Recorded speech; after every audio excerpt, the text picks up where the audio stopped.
Poeta anônimo. De Jorge Nicole.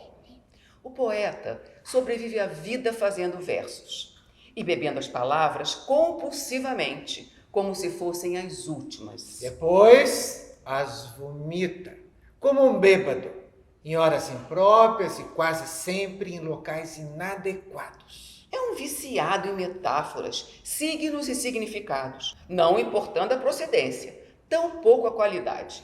Fala sem parar, Escreve sem descanso, surdo aos apelos da consciência. inconveniente, como são todos os poetas. Treme quando não consegue se embebedar com as palavras e lúcido ter que conviver com a vida. Como todo viciado, apenas consome seu vício. Chora e ri ao mesmo tempo e cai sobre si, dormindo à margem da realidade. Não vive, sobrevive na eterna bebedeira das palavras inúteis que saem sem pedir licença. Por tudo isso, o poeta deve ser um dos anônimos, Para confessar e exorcizar os seus demônios, pelo menos uma vez por semana, tornando-se um cidadão limpo e de bons costumes, distante do primeiro verso que o levará ao vício de fazer poesia, com a insana mania de versar sobre o amor e a paixão, sobre os encontros e desencontros, e a compulsão de falar sobre a vida e a morte. suas eternas namoradas.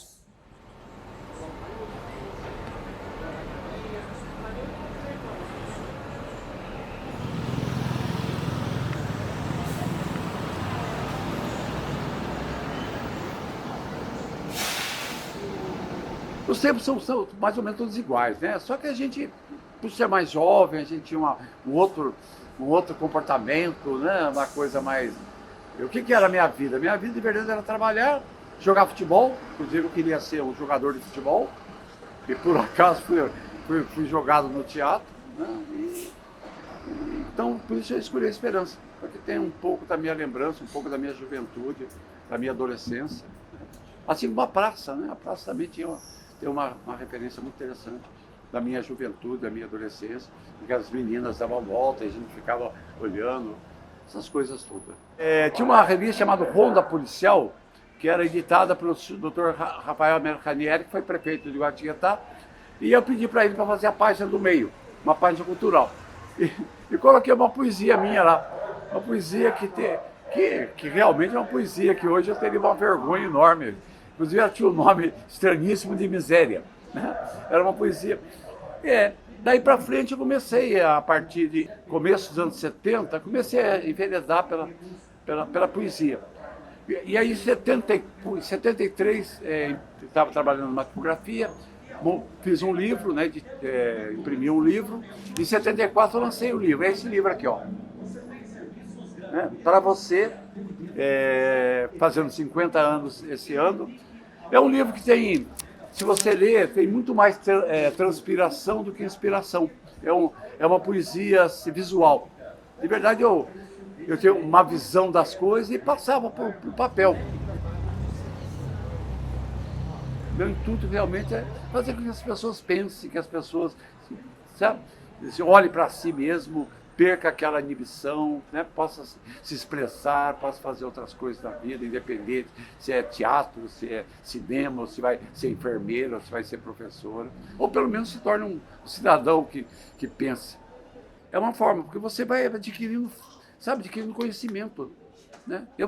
Eu aprendi, eu não me considero um grande poeta, escrevo poesia, não quero me colocar entre esses poetas, mas eu tenho certeza que eu melhorei minha poesia a partir do momento que eu comecei a ler poesia, comecei a ler livros, né?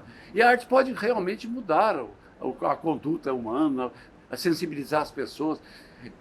Mas a arte sem educação não serve para nada. E a educação sem a arte não serve para nada. As duas deveriam andar juntas, em qualquer circunstância, para transformar realmente um país. Mário Quintana, outro poeta que deve se ler, ele diz o seguinte: a poesia não mudará o mundo, a poesia mudará o homem, e o homem poderá mudar o mundo. Né? Eu acho que é uma forma de você mudar as coisas através da arte. A arte é uma forma de mudança, é uma forma de mudar a si próprio, Porque não dá para você mudar nada se você não se mudar, né? Então, acho que a primeira coisa que nós temos que fazer, antes de tudo, é olhar para a gente mesmo e aí começar a trabalhar, fazer da arte uma ferramenta para a mudança desse mundo.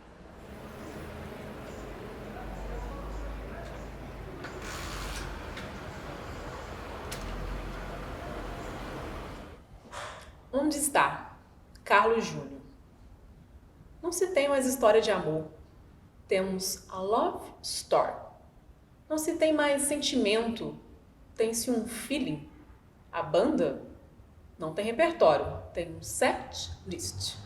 Não tem bastidores. É cena de background. Sumiu o estranho, o cultural, a comédia de palco. Temos o trash, o cult, stand-up comedy. Onde está minha língua? Minha cultura? Fomos engolidos pela globalização.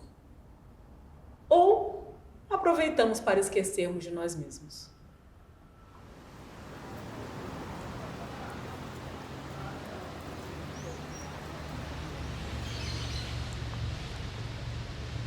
Eu dei postura e escrevo a letra. Eu acompanho o ritmo e vou escrevendo. Aí um belo dia, tenho vários papéis de letras que eu tinha. Um amigo meu falou, pô, pega esses papéis aí e expõe em algum lugar, cara, vai que alguém gosta das letras. Aí eu expus no evento, daí no evento as pessoas ligam e falam, pô, mas quem que é esse poeta, quem que é esse poeta? Eu falei, pô, mas eu não sou poeta, sou compositor. E daí eu falei, pô, né, as pessoas me acham um poeta, então sejam um poeta, então. Aí foi quando eu comecei a escrever realmente virado para poesia. Na verdade, eu até escrevi até um pouco mal, na verdade, de início. Né, então, o professor meu, João, que me ensinou a escrever exatamente mais conciso. Eu acho que a poesia e a minha vida não se dividem nunca. Elas são uma coisa só. Porque sem minha vida eu não vou ter minha poesia, e sem a poesia eu não vou conseguir viver. Eu escolhi esse espaço por achar que ele representa a poesia. E também muita parte da minha vida eu passei por aqui, nesse bosque, passeando por aqui. Eu vim aqui nessas mesas do bosque para sentar, ficar quieto, só para ouvir, só para ouvir o vento aqui na árvore, os pássaros, olhar um pouco pro rio. Eu achei daí para mim representa muito esse lugar, porque é onde eu descansava a minha cabeça, além da poesia, né? Eu acho que a poesia um dia vai salvar o mundo do jeito que está. E eu vou tentar fazer o máximo possível da minha parte. De tentar abrir uma luz no fim do túnel. Nem que eu tenha que explodir o fim do túnel, mas eu vou tentar. Eu vou escrever o máximo possível do que me inspirar e do que eu puder para abrir essa luz do fim do túnel.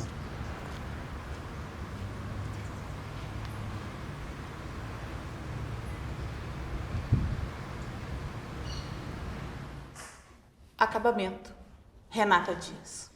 Então você finalmente entende que a companhia de alguém só serve se for para lhe fazer feliz e nunca para te fazer refém. Entende que um dia você foi jovem e a arte, a música, os livros, o céu, as estrelas, o mar, a filosofia, a dialética, a política, o chocolate amargo e o vinho seco, pelos quais você se apaixonou desesperadamente, fazem parte do seu verdadeiro eu. Entende que o que dizem ou o que pensam de você, agora já tanto faz. Você é aquilo que é. E isso lhe traz paz.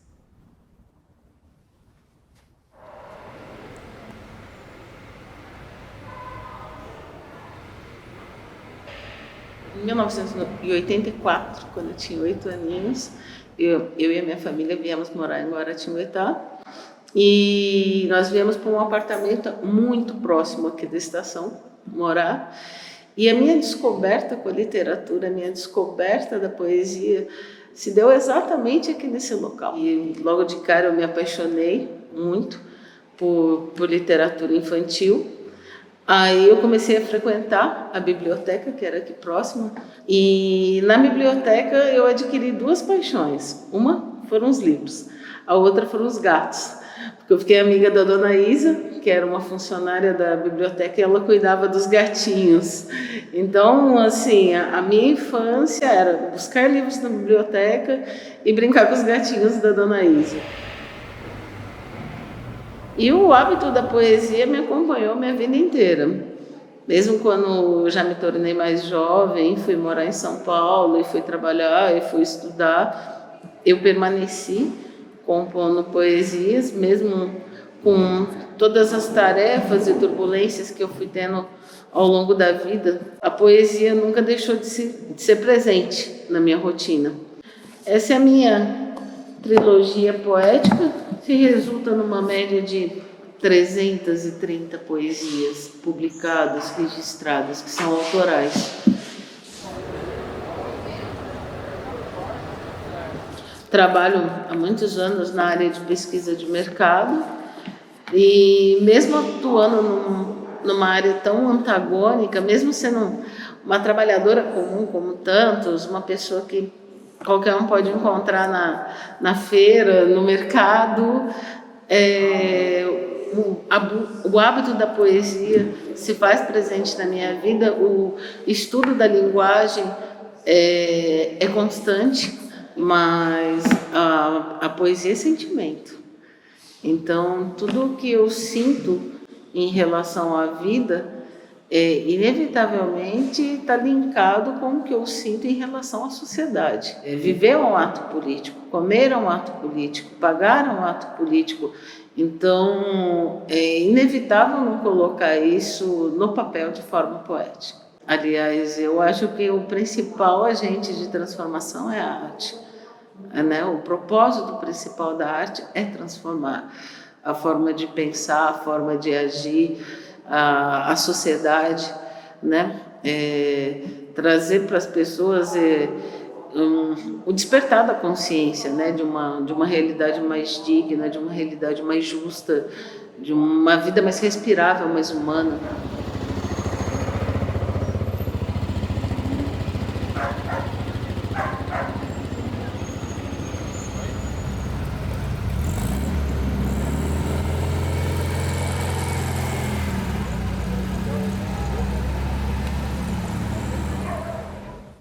Preferencial Dora Vilela.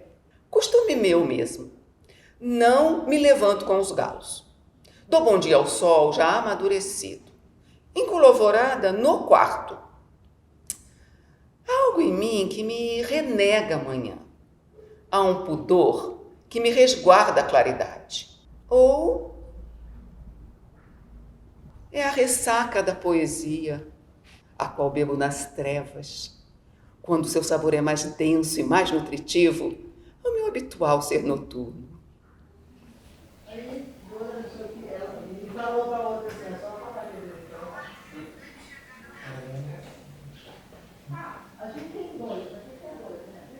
Porque quem vai fazer letras supõe-se que vai ser professora. Eu falei para a irmã, eu não vou ser.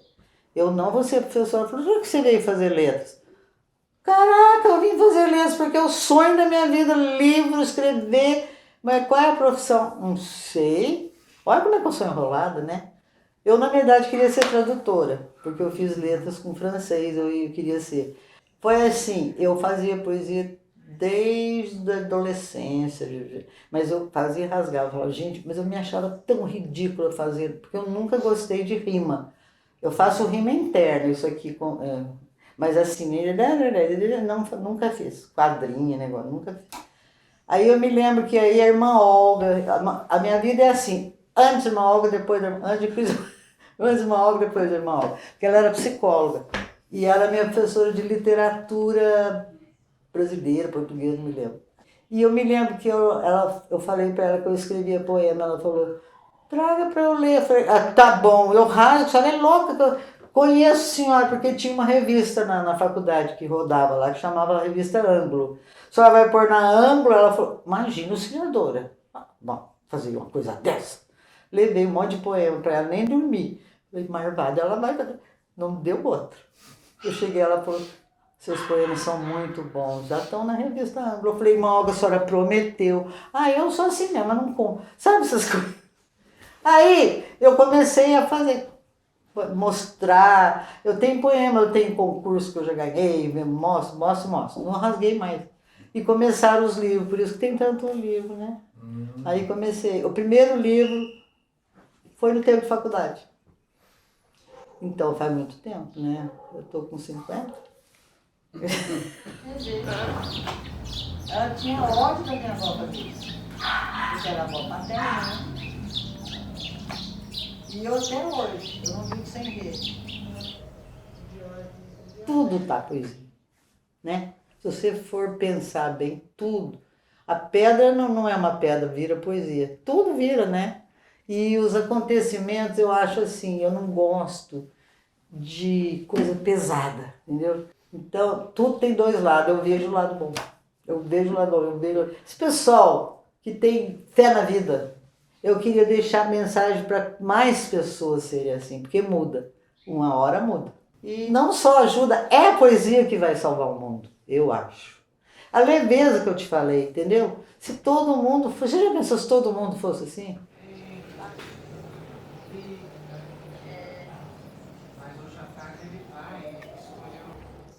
A margem do rio, César Alckmin.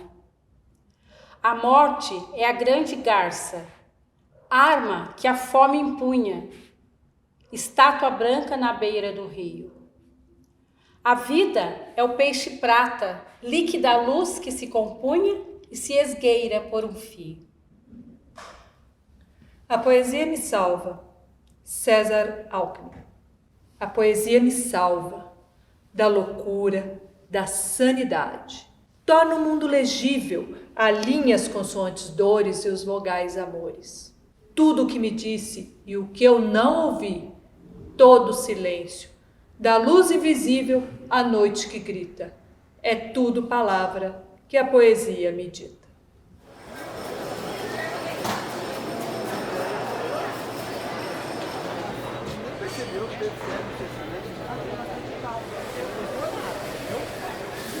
Passei a infância, não era jogando futebol, nem fazendo esporte com um monte de gente. Eu andava de bicicleta, eu vinha a pé aqui, eu vinha para casa da minha avó, que era no centro.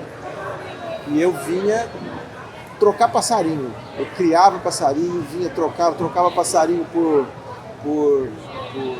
comida de passarinho, fazia rolo, eu andava com... Várias pessoas lembram de mim andando de bicicleta com uma gaiolinha assim na mão. Eu criava periquito australiano. E isso foi construindo um afeto com o lugar. Eu acho que é a marca do centro da cidade. Mais o mercado que a praça. Eu escrevo porque tem uma criança aqui dentro que guarda memórias muito boas e que sabe lidar com a palavra. Né? Mas eu trabalho para que aquilo reflita algum pensamento que eu tenho sobre o ser humano. Né? No fundo, é a nossa humanidade toda que está ali, em cada versinho, em cada poeminha. E nisso, o relacionar-se é fundamental. E relacionar profundamente, relacionar de conhecer o outro, ouvir o outro. A gente está com uma falta de audição incrível.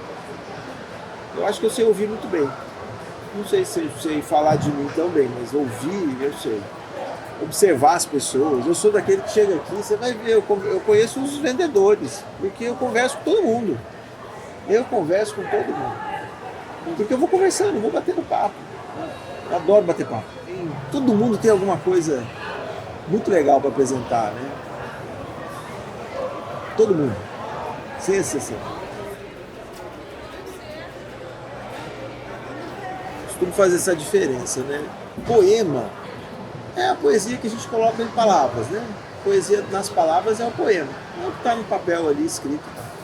Mas a poesia tá na hora que você acorda, na hora que você dorme. Se você souber olhar a poesia. A poesia está em tudo. A poesia é o que tem de humano. É o olhar humano da realidade, eu acho. O olhar humano é poético. Ele nasce poético, a gente vai estragando. Eu falo isso, toda criança é poeta. E vai crescendo, a gente vai deixando outras partes tomarem conta e vai perdendo esse olhar poético, que é o olhar da fantasia, olhar de imaginar coisas. A imaginação é fundamental, fundamental. E hoje estão roubando isso da gente. Estão imaginando pela gente.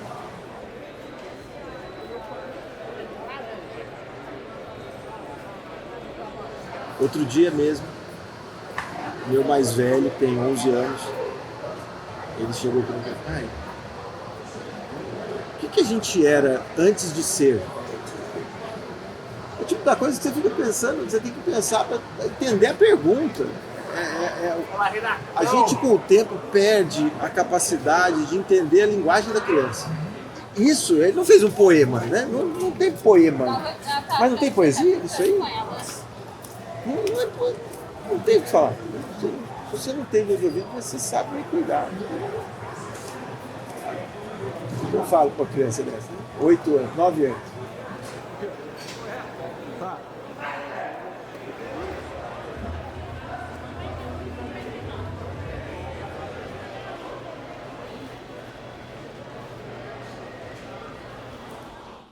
O Paciente, de Gertrudes Greco. Próximo. O que sente, meu senhor? O que traz aqui? Eu não sei bem, doutor. Sente-se e conte-me devagar. É uma dor. É uma grande dor. É talvez uma dor diferente. Uma dor dentro do peito. Daquelas que quase matam a gente.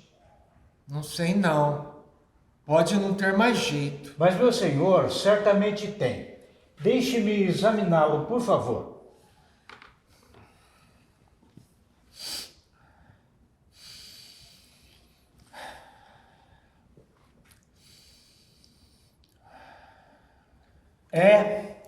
O exame não declara nenhum motivo para qualquer dor. Mas eu sinto, doutor. Aqui dentro. Bem lá dentro.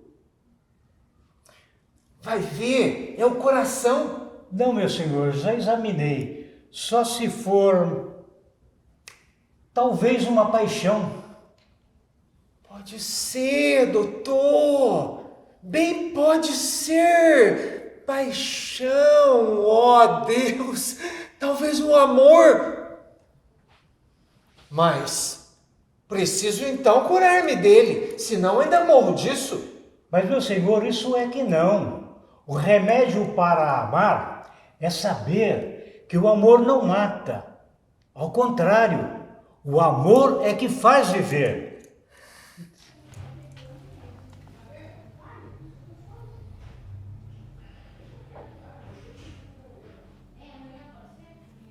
Por exemplo, eu chegava aqui, eu ouvia uma pessoa adulta tocando um piano lindo, maravilhoso. Nossa, eu queria sentar no meio, tá tocando. Chegava na aeronáutica, às vezes que a minha mãe me levava lá na aeronáutica na hora em que ela ia trabalhar, por exemplo. Às vezes era dia que ia fazer assim, coisa de botar orquestra, isso e aquilo. Nossa, quando aqueles maestros começavam a tocar, meu pai, a madame que queria estar lá no meio, para e pensa. Falei, da onde, meu Deus do céu? Depois começava aqueles paraquedismo, aquelas coisas, eu queria inclusive fazer paraquedismo. Das coisas mais doidas da vida, eu queria estar no meio. Aí ele virou pra mim e falou assim, então, minha filha, mas eu queria que você fizesse essa bendita medicina. Não, mas esse negócio dessa arte aí, eu não gosto desse negócio, porque pra mim, ele falou que ele reprovava totalmente. Nossa, aquilo acabou comigo. Daí eu falei, não, tudo bem, eu vou tentar fazer essa medicina, mas eu fui com tanta má vontade que eu vou dizer pra vocês, nem passar no tal do vestibular, não passei. E quando a gente não faz de coração, não adianta. Mas eu, pra mim mesmo, sempre continuei gostando da arte. Aí o que aconteceu? Que eu fazia as poesiazinhas naquele jornalzinho Eco. Aí o Valdemir virou pra mim e falou, se você falasse essas poesias numa rádio. Falei, você tá brincando com a minha cara? Pensei que eu tivesse até fazendo zoneação com a minha cara, né? Ele falou assim, não, tô falando sério, eu tenho um programa de músicas só antiga e a gente podia pegar um dia da semana e botar, incluir as poesias. Nossa, a vizinhança, inclusive, todinha aqui, a redondeza todinha, gostou, adoraram. E depois foi aparecendo outras situações, outras oportunidades, vieram os concursos, aí a gente foi viajar para tudo quanto era canto, né? Aí quando a gente fez, tanto é que esse primeiro livrinho mesmo, você veja bem, 2 meses e meio, acabou tudo. E por quê? Porque todo mundo gostava, até presidiário, que foi uma das coisas mais lindas na minha experiência da vida, me pediu o livro. Eu achei lindo. Eu acho porque eu vejo, muitas vezes a gente fala certas palavras, o pessoal, nossa, mas que palavras bonitas. Nossa, que coisa bonita. Então, quer dizer, eu acho que aquilo já mexe com o ser, já mexe com a pessoa, já mexe com, entendeu? Então, eu acho que, sei lá, o tipo da coisa que faz falta pro ser humano. E pra mim, sempre me ajudou e muito. Nossa, quando eu lia certas poesias que eu já vi, nossa, daqui a pouco vinha inspiração. Não, tô recordando aqui comigo uma vez que eu subi numa das árvores minhas aqui do fundo. E quando chegou lá em cima da árvore, tentando apanhar umas certas frutinhas, começou a inspiração pra fazer um... Eu falei, caramba, e agora? Tinha que descer rapidinho da bendita da árvore, catar uma canetinha e escrever em tempo ainda. Falei, aí. Daí pensa, não, porque se não escrever naquele momento, vai-se embora e acabou, acabou. Ah, mas se eu não pudesse ser artista como eu estava querendo, e se eu fosse escritora? Ah, a vida de escritor no Brasil não dá futuro. Aí, tocando piano aqui, fazendo um trabalho, outro, eu falei, como pianista? E você acha que vida de pianista aqui no Brasil dá futuro? Eu acho que a arte em si, ela está incluída aí na vida, de uma forma geral, que eu acho tanto é que ela nunca termina. Pode reparar. Porque é vida. Ela está aí, inclusive, para mostrar pra gente que através disso você pode muito bem viver. Uma música bem tocada, uma poesia bem falada, um conto bem escrito, uma cena bem apresentada, por que não?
Será? Olha, né?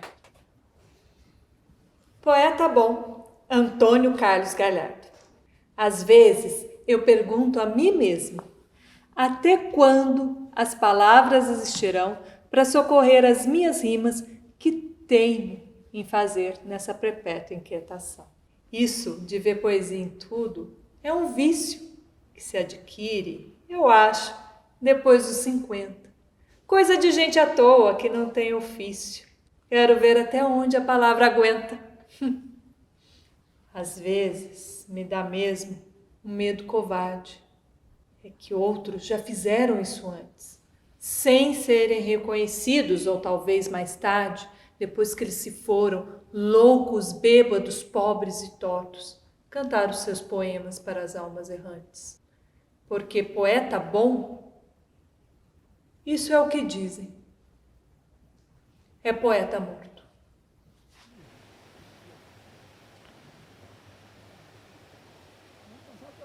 O campo é o ninho do poeta.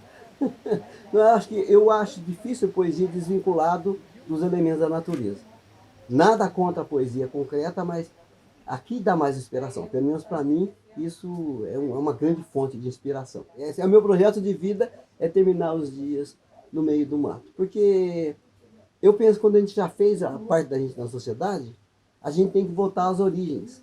Os nossos pais, os meus pais, pelo menos o pai da maioria de nós, os pais, vieram do campo.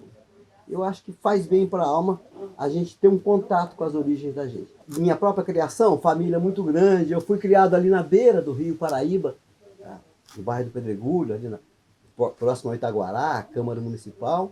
Quando a Câmara Municipal ainda era o clube de regatas, né, que tinha piscina, que tinha quadra de esporte, e os canoeiros singravam, andavam de canoa pelo Paraíba. Era um espetáculo maravilhoso. Eu era pequenininho, mas eu me lembro de algumas imagens.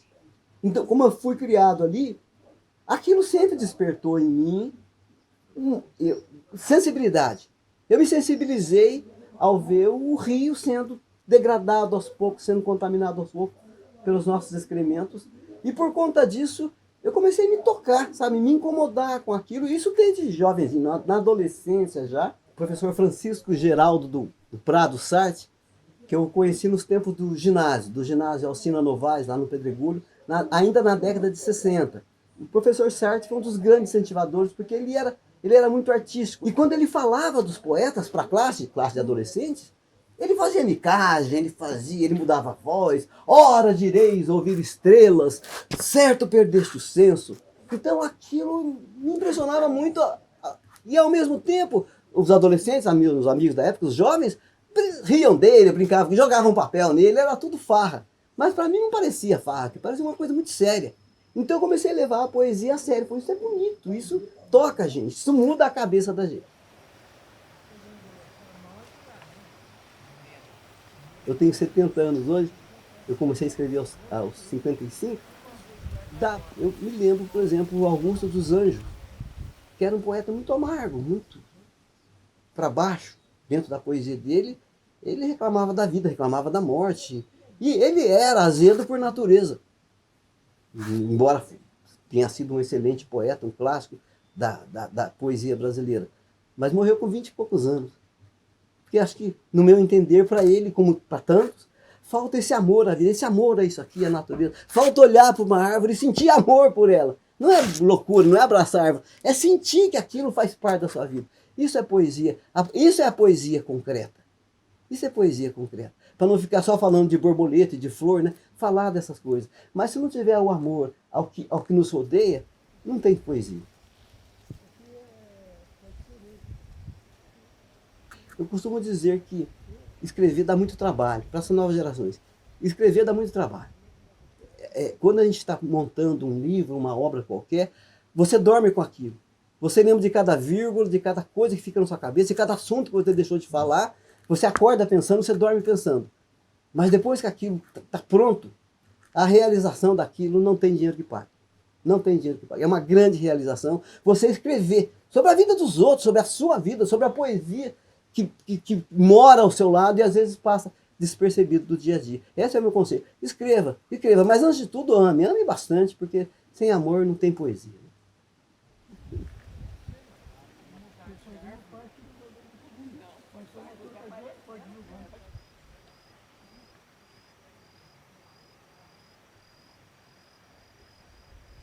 Mantiqueira, disse Soares, parece que ela está, a Serra da Mantiqueira, nesta Guaratinguetá, contornando-a toda inteira. Faz um contorno bonito, dá-lhe um arremate, um bom trato. Junto com o infinito, serve de porta-retrato. É linda, verde azulada, límpida a conservação. Às vezes fotografada, nos exalta o coração. As matas e as nascentes, os animais e as flores, fazem com que a nossa gente dê a elas seus amores. Por ela sobrevoando ou andando na picada, sempre se fica esperando, seja por vez mais amada. A sua beleza sem par nos agrada e ao viajante faz a todos sempre amar sua riqueza abundante. Contorna nossa cidade, contorna este nosso vale, nos alegra em toda a idade, nos dá vida, é o que vale.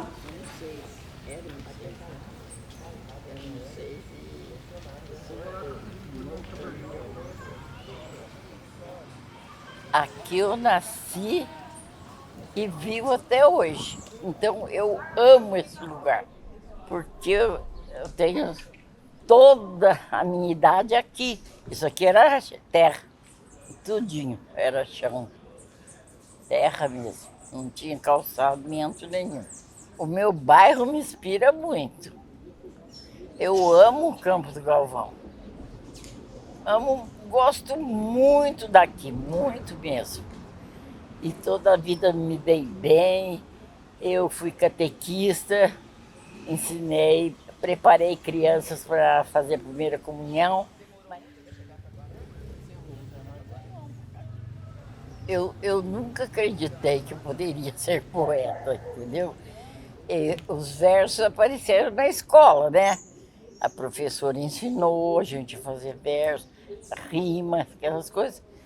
E eu comecei a fazer e a professora elogiava bastante, então eu acreditei que eu aprendi de verdade, né? E comecei a escrever. E tenho um prazer imenso em escrever e ver que de vez em quando saem coisas boas. Ainda mais agora que eu fico em casa praticamente sozinha. Meu marido ama o quintal. Então, o dia inteiro ele está no quintal. E eu dentro da sala escrevo. Ele no quintal e eu da sala escrevia. Com os haikais aprendi. A dona Gilca, né? Eu aprendi com ela. E gostei demais. Gosto de haikais. Engraçado, são duas coisas mesmo que eu admiro. O Paraíba, porque a tia que morava lá no Pedregulho, bem lá no final mesmo, bem pobre. E era uma tia solteira. Então, eu ia toda semana levar pão para eles, as coisas que a minha mãe juntava, e ela gostava demais, porque eles não tinham de onde tirar, né? A caminhada todinha eu ia beirando Paraíba, né? E às vezes eu até parava para ficar olhando, principalmente quando chegava ali perto do Regatas, que tinha a moçada toda mergulhando, tinha a caixa, né? E tinha os que nadavam no próprio Paraíba, eles não usavam uma caixa, né? Já sabiam nadar bem, aí pulavam. Era uma beleza. Aliás, quando eu não podia estar passando e vendo, daqui mesmo, eu chegava na beirada do Paraíba e ficava em frente, assim, o Regatas, né? E eu ia, as amigas, né, que não, a gente não ia até lá, porque daqui no Pedregulho é longe, tem a avenida todinha, né? Então a gente aproveitava, enxergava tudo do lado de cá do Paraíba. Por isso que eu amo Paraíba. A Mantiqueira é muito bonita, né? É bonita da gente olhar, ela parece que muda de cor, uma hora está esverdeada, outra hora já está azulada. É muito bonito, tudo. Eu não sei se é porque a gente gosta de fazer os versos, que tudo inspira, né? Eu gosto muito da Mantiqueira também.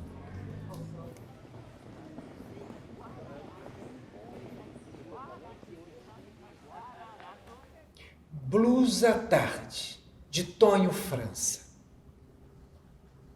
Pausa à tarde, ecoa a flauta doce. Pelos canteiros da avenida brilha um alecrim de Angola distraído. O charuto cubano me mantém sóbrio, apesar do cheiro de anis. Eu não aspiro à pressa dos prédios e dos homens. Os elevadores presos no subsolo deixam-me com a sensação de liberdade e improviso. Lembram-me blues, solos de blues.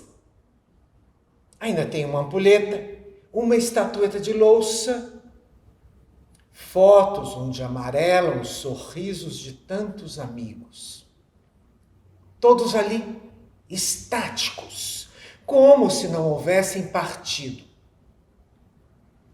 Um sax americano dos anos 60, alguns selos antigos, o camelô da esquina, ele vendia-me até sonhos. Mas o charuto cubano é legítimo. Esta lágrima que verte é legítima. E o verso que hoje não fiz, fez-se por si, e é legítimo. E esta pausa à tarde que ecoa a flauta doce faz o sol pôr-se em mim. O sol em mim. Solos de blues. Solos de blues. Solos de mim.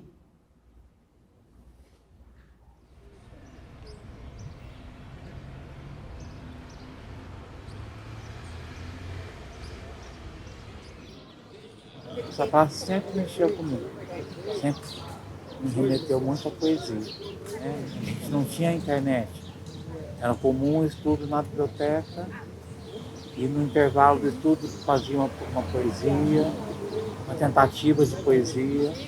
Então, às vezes, conseguia completar um poema, mostrava para as pessoas da biblioteca mesmo. E teve uma época que em cima funcionava a secretaria, tinha pazinho. Então, quantas vezes eu levava para ele, tinha saudade para ele, e ele mostrava o poema.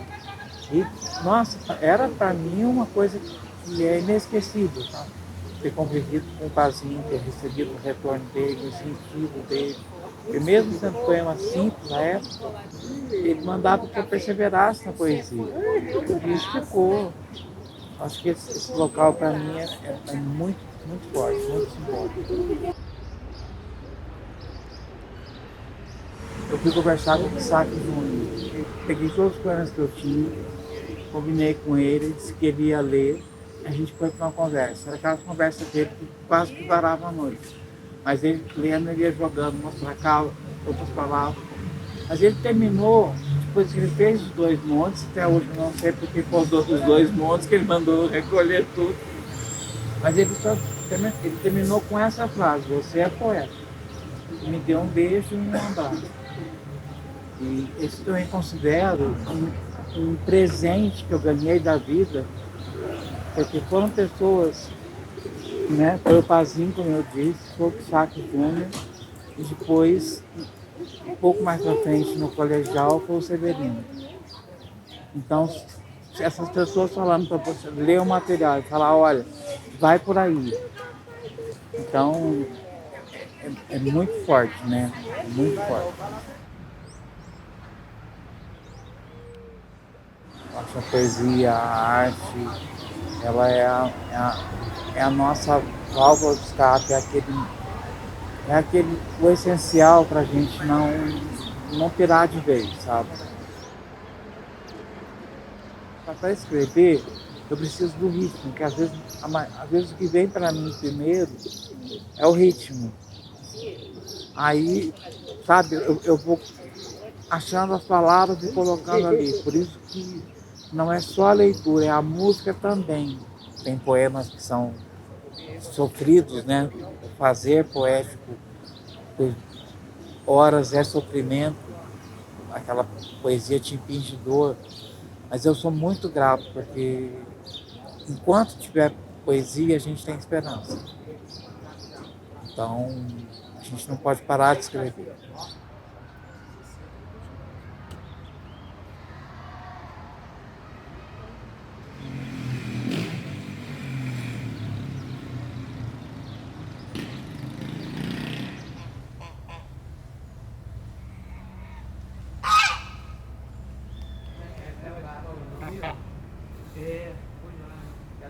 Para mim, a ecologia é um espaço universal, como a poesia traz uma linguagem universal. Então, quando você pensa em parque ecológico, sabe, eu penso na preservação da vida, na manutenção, né, desse carinho, desse cuidado que se tem com a alma da natureza. E a poesia cuida da alma da natureza humana. Eu escrevi um poema que falava da natureza, falava da rosa, falava da gota de orvalho numa pétala de rosa que eu chamei de lágrima de Deus. Né? E naquele momento eu disse assim, Deus existe. Ele chorou essa madrugada. E meu pai, quando viu aquilo, minha mãe, quando viu, disse, olha, você é um poeta. Aí eu me senti um poeta. Eu fiz poesias coletivas com crianças em sala de aula. E elas têm um potencial muito grande que não é aproveitado, né, pedagogicamente, não é aproveitado didaticamente, não é aproveitado de forma alguma o potencial que as crianças têm. Então essa nova geração, se trabalhada de acordo, com carinho, com atenção, com amor, sem violência, a educação não é um espaço de violência, nem de linguagem violenta. E eu acredito, porque eu vi nascer poemas de uma sala de aula de criança de 2º ano do ensino fundamental. E coisa mais linda do mundo. Né? E principalmente quando você declama para a criança, quando ela começa a entender a linguagem da poesia, é lindo demais o despertar do amor que acontece nela. A principal fonte de inspiração para a minha vida é o que está acontecendo, as pessoas que eu encontro, os olhares. Às vezes eu olho uma pessoa na rua e eu olho para os olhos. Então, a primeira coisa que eu procuro são os olhos, depois o sorriso. E já nasce um desejo de fazer uma poesia sobre o que aquela pessoa pode estar pensando, sentindo. Então, tudo me inspira. Nem tudo eu escrevo, não dá. Mas tudo me inspira. Estar aqui agora me inspira, sabe? O que eu vou fazer daqui a pouco me inspira. Andando na rua, eu estou inspirado. Parece que se eu não fizer a poesia, parece que eu não respirei.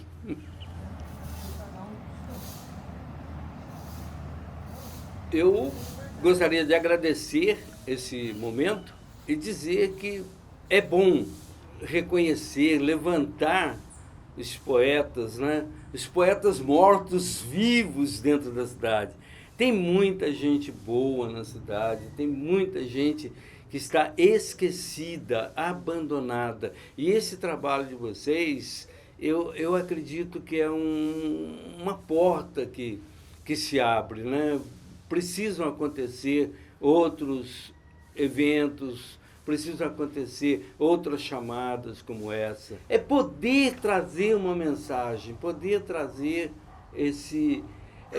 essa alegria, sabe, de ter um dom, desenvolver esse dom e ensinar outros a trabalharem em si esse mesmo dom.